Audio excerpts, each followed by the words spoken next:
Rise and Shine with Brother Tariq on Inspire 105.1 FM. Magesiza beni ukwenza ngokuhle sisaziphilela nomhlaba.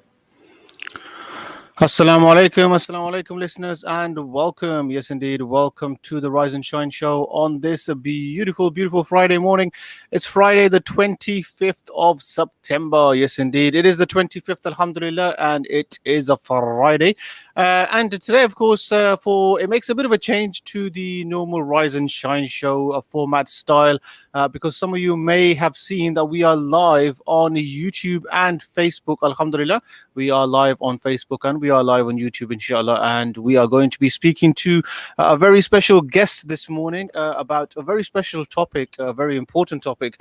And of course, I think everybody out there should be aware of this because it is affecting not just one or two people, but of course it's affecting in the hundreds and thousands and millions across the world.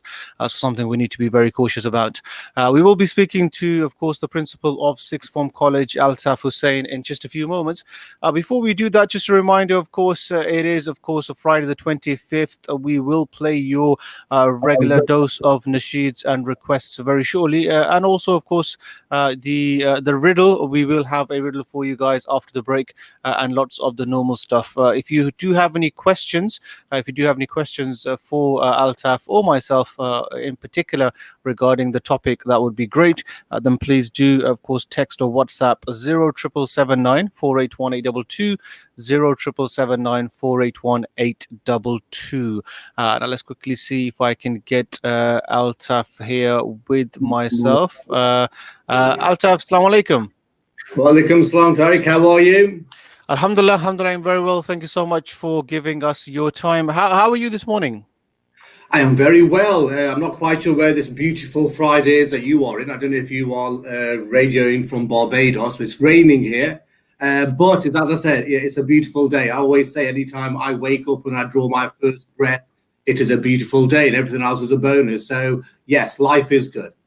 Alhamdulillah, it's good to hear. And you're right, it is. It's not the brightest of starts this morning. When you open your curtains and you see some beautiful rays of sunshine, it does cheer me up. I'm not sure about everybody else out there, but you're right. It's not the greatest of weather, but I think the blessing of life that we have, alhamdulillah, that you just mentioned, I think it's something that we really do need to be grateful for, and of course something that we do need to appreciate. Firstly, thank you so much for your time this morning. I know it's a bit of an early start. And I know you have early starts every day, and I'm sure you've got a busy day ahead of yourself looking after a number of students. Just quickly, before we go into the topic at hand, of course, regarding coronavirus that we are going to be speaking about, college life itself, of course, I know it's been maybe 3 maybe 4 weeks now since, of course, college has started. Everything's is back up and running. How are you finding things regarding the colleges? How's everything running? So far, so good. It's been a couple of weeks since our students have come back, since our first full cycle. And as you will know, Tariq, we have got a blended learning approach. So a few months ago, we made the decision that 2/3 of our learning would take place remotely and 1/3 would be taking place on site. And that was purely taken into account that we were concerned about the increase in the rate of infection.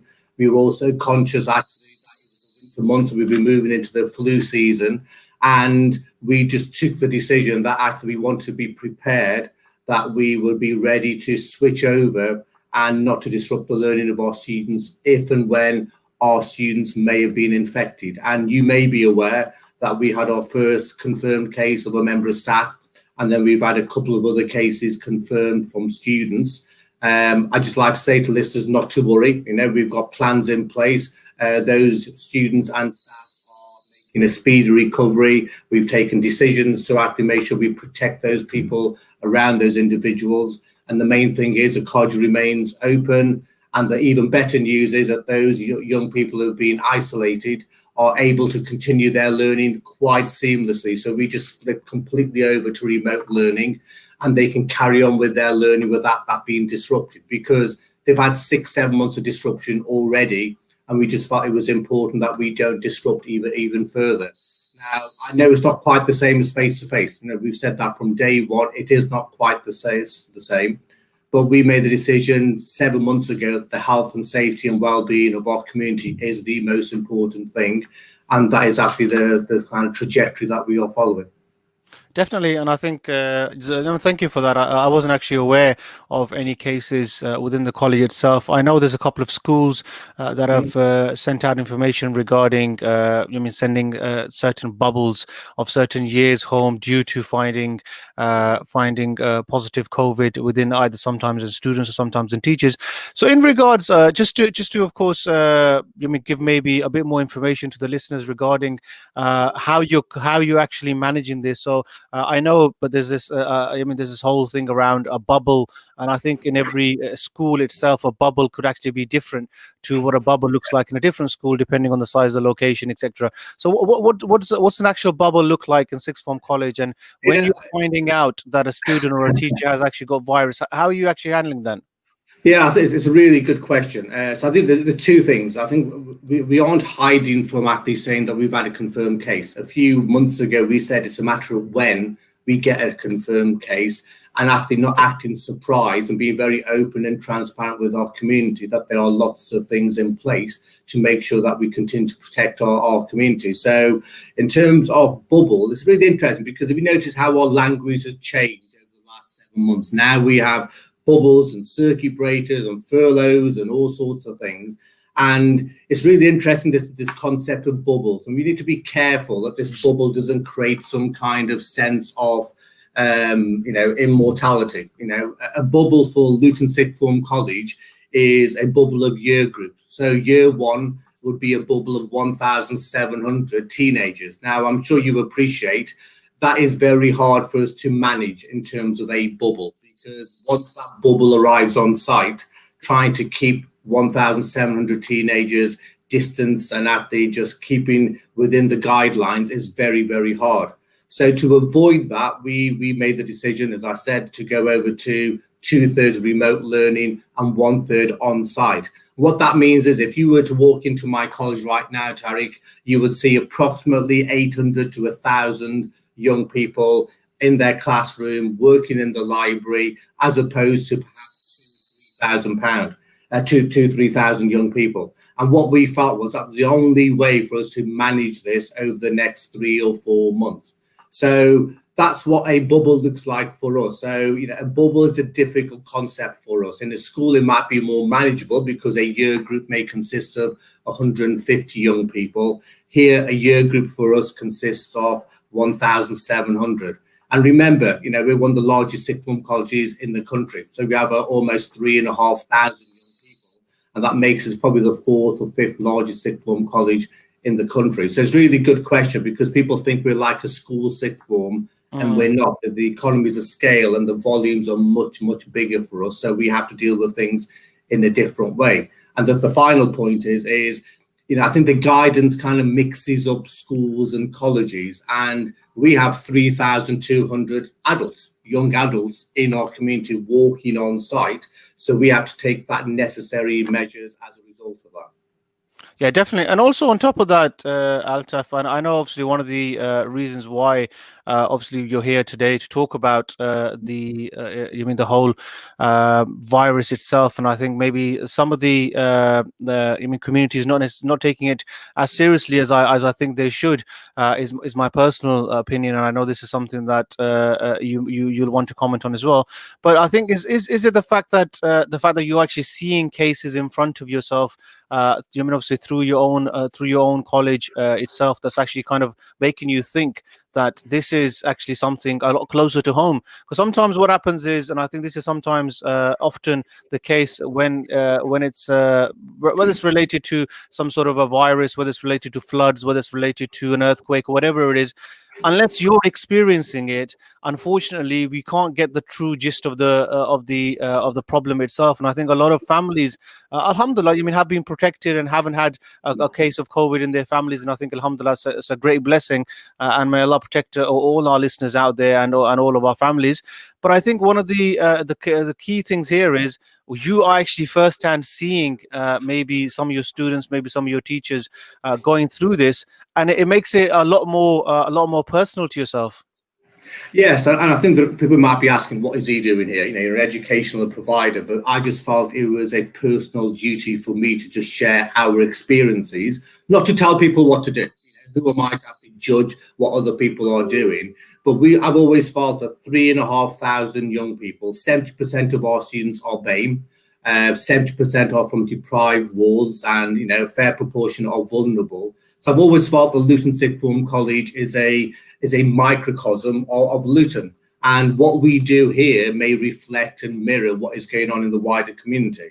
So I think we need to understand everyone's an expert, and I think from a personal point of view, I've had lots of heated discussions with immediate family, and I'm sure my brother-in-law won't mind me kind of talking about heated discussion we had a while ago, where it was very much about, well, yeah, I know we need to do this and need to do that. It's Alani Murzik, exactly. And I said, well, look, there's a quote, and I'm not a scholar, but it's something on the lines of, trust in God, but tie your camel. And what that means is, and I'm sure you'll be familiar with this, is we have to take personal responsibility for our own actions. If we say a prayer, if we read namaz, we have to move our feet. We have to do our best and then leave the rest to God. So there's some personal responsibility that I have to take, and then each one of us, yourself and the brothers and sisters out there, where we are educating each other regularly. And I get all of that. I get that there might be some sensitivities. I know when I walked into my mother-in-law a while ago and I was wearing a face mask, she was initially really offended, that I was doing it. And I had to educate her that I was doing it not for my protection, but for her protection as well. And it's something that we have to do as a community, but as Muslims in particular, to take responsibility for our own actions. So, for example, when you walk into my house, there is a sanitizer there. When you walk into my house in the nicest possible way, I ask you to wash your hands. All my children, they know what their responsibilities are. They have a face mask before they leave. And isn't that strange? Now, there used to be a time before COVID where I would leave with my car keys and my phone. Now, the third thing I have to leave with is my face mask. And I will come down hard on my kids and my family if they are not taking that responsibility. So there are things that all of us can be doing. We know all the kind of the rhetoric about, keeping your distance and actually sort of make sure your face covering. And the good news is the vast, vast majority of my students are wearing face coverings. The vast majority are doing the right thing. But as you know, Tariq, it only takes a minority for us to create a massive problem for us. And the data right now for Leicester is, for Luton, is 43 cases per 100,000. The national average is 19. Now, that compares to 103 for Leicester, 72 for Solihull, and we're not that different from Leicester and Solihull. And if we want to stop ourselves moving into that kind of major situation, we need to take action now. Most definitely. Thank you so much for all that. Listeners, you're listening to, of course, we're speaking to Altaf Hussain, principal of Sixth Form College, giving us his thoughts on the current, of course, status around the virus and the government guidelines. So lots of things to keep in mind. If you do have any questions, please feel free to text or WhatsApp in 07779481822, 07779481822. We've got a message coming in saying, this is from Javeria, saying, on my drive to work this morning, I saw many sixth form students wearing masks on their walk to college. Altaf is leading by example and the students are following. That's great news there. And again, something positive, of course, seen on their way to work. One of the things I wanted to, I know there's a lot of parents listening right now and a lot of children possibly as well, and maybe even some of your students coming to college, Altaf. One of the things I wanted to do, and I think sometimes some of the language, I think sometimes confuses people, and sometimes they're like, well, what am I supposed to do? I was actually having a conversation yesterday I go to play badminton on a regular basis, and one of the guys I go with, he said, "Do we need to take our mask?" And I said, "Why do we need to take our mask? Surely you don't expect to wear a mask while you're playing badminton." He said, "No, but what about when we enter the building from there to when we get to our court? We should be wearing a mask." And when we asked the actual center, and they said, "No, that's not a restriction. The restriction is you have to be out of the building by 10 o'clock." And that was all they said. But that it is, I think, sometimes a little bit of confusion when I think there's the additional £200 fine which has come in from this week, saying that if the Prime Minister saying if somebody is not wearing a mask, they will be fined. But I think the question is when. So just for from yourself, your perspective as I mean, advice to your students, perhaps, are you expecting your students to be wearing their masks on their journey from home if they're walking? What if they're in their car and they're being dropped off? Should they be wearing it? Do you wear it in your car? And also, what about inside the college itself? Do they wear it from going from lesson to lesson? Do they wear it within lessons? So just to be clear exactly what the guidance is. Okay, Tariq. Firstly, can I just check? Can you hear me okay? Because I've got some headphones. I can put them on if that helps. No, I can hear you fine. Hear me? Brilliant. Okay, thank you. As I said, I think it's personal choice. I think first and foremost, you are right. There's been some mixed messages from the government, and I think that has confused the issue. But I think we need to go back to what the science is telling us and have to go with the facts. And the facts are that the closer you are to someone who is infectious and the longer you are in contact with them, the more likely you are to contract the virus. So, for example, you asked about me. If I am in my car on my own, then I choose not to wear a face mask. Now I have seen people driving had the face mask on their own, and I thought, okay, that's entirely up to you. But in terms of you being a danger to someone else in the car, well, there's no one else in the car. So I think, and you use the example of the gym and whatever. I go to my gym and I wear a face mask as soon as I enter the building. When I start my class, I take it off, and that's the guidance that is there.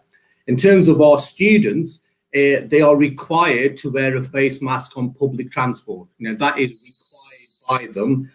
When they are walking in the fresh air, the science at the moment suggests that the likelihood of the infection is reduced. It doesn't disappear, but in the fresh air and ventilation, the risk is reduced. When they walk into my building and when they walk around the corridors and the communal areas and the restaurant, they are required to wear a face mask. And as Javeria said, they are all compliant. Yes, some of them forget and we're walking around and reminding them.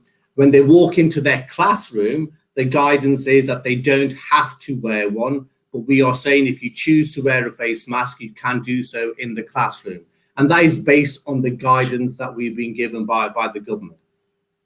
Excellent. I think that's hopefully made it clear for a lot of parents and students out there who may well be confused and thinking when should we and shouldn't we be wearing it. And also just generally, I think one of the other things I wanted to touch upon, Altaf, is I think the importance of, and I think you mentioned it already, saying you wore a mask and I think you went to your mother's house, your mother-in-law's, and I believe they were offended. We had a similar experience, not recently. One of our managers, this was back in March and I think April when things originally kind of kicked off, and the brother went to the mosque to pray, and there was another brother there who put his hand forward and said, "Yamin, Assalamu alaikum." And now, obviously, this was a very awkward situation where the guidance is telling you not to shake hands, but obviously somebody just put their hand forward and said, "Assalamu alaikum." And this brother, he said,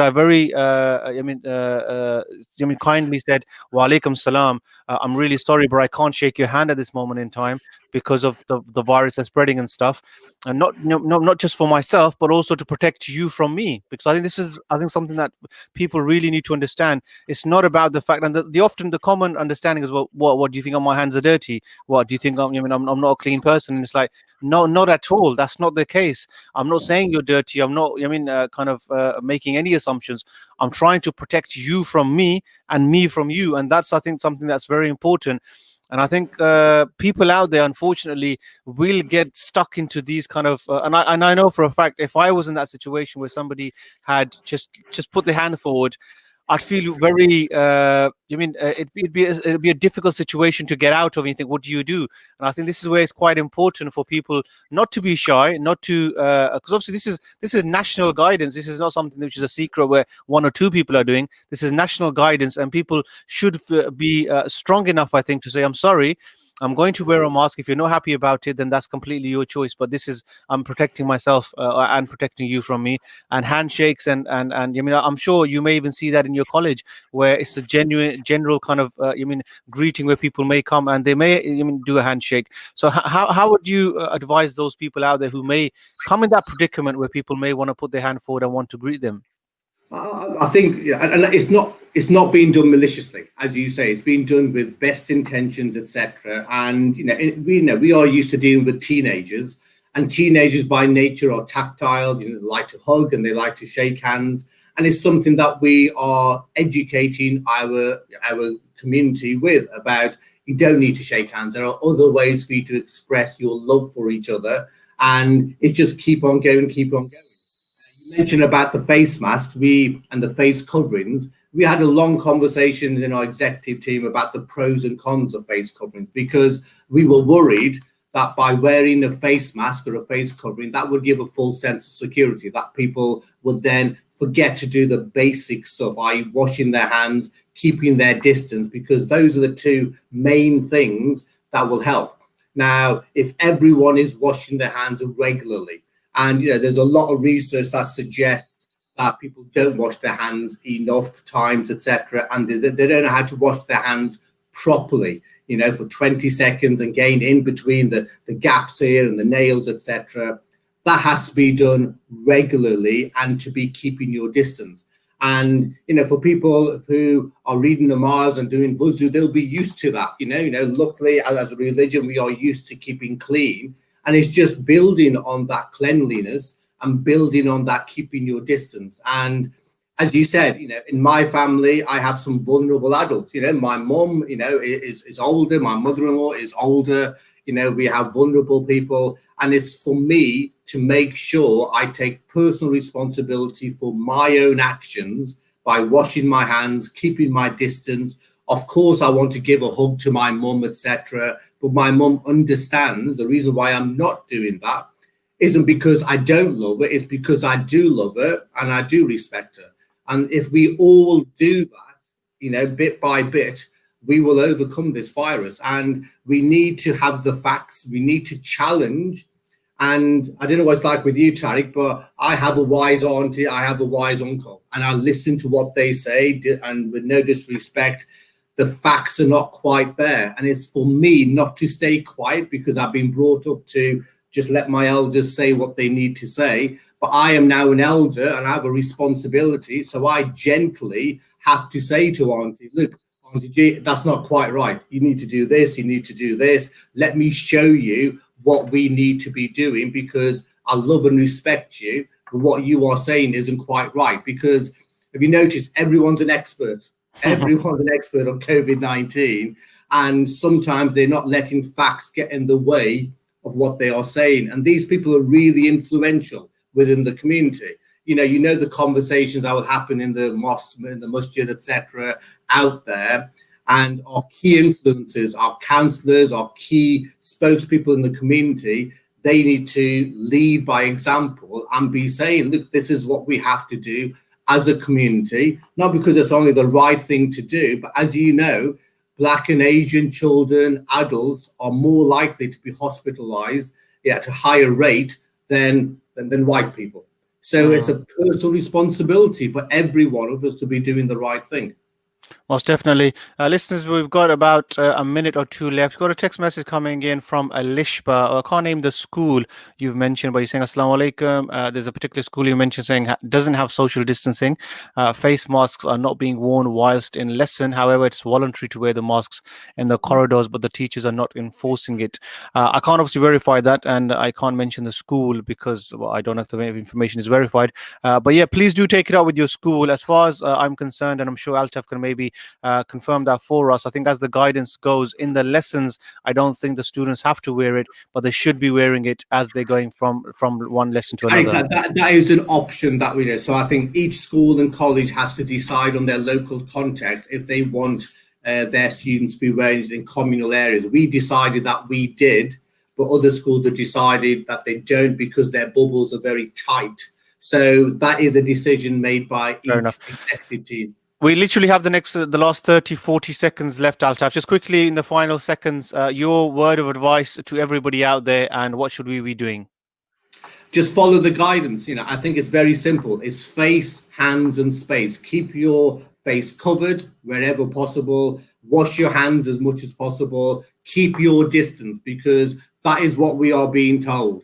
And also, I think early on there was a suggestion that our children would not get this. It's really complicated with our children. Our children can get this. They can spread. So we need to make sure that our young people are following the guidance and download the app. Every one of us should be downloading the app. I've got it on my phone. It's a brilliant app. Download it now to make sure that we really can actually address this disease as a community.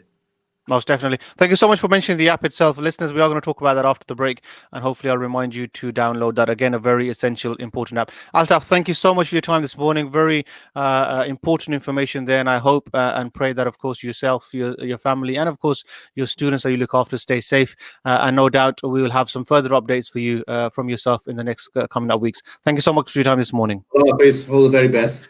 Listeners, you are listening to Inspire FM. This has been, of course, a live conversation with Altaf from Luton Sixth Form College. We are going to go to a quick break now, inshallah. We'll be back straight after. Please do not go anywhere. We're going to try to continue this conversation. Any questions you may have straight after the break, so please do not go anywhere.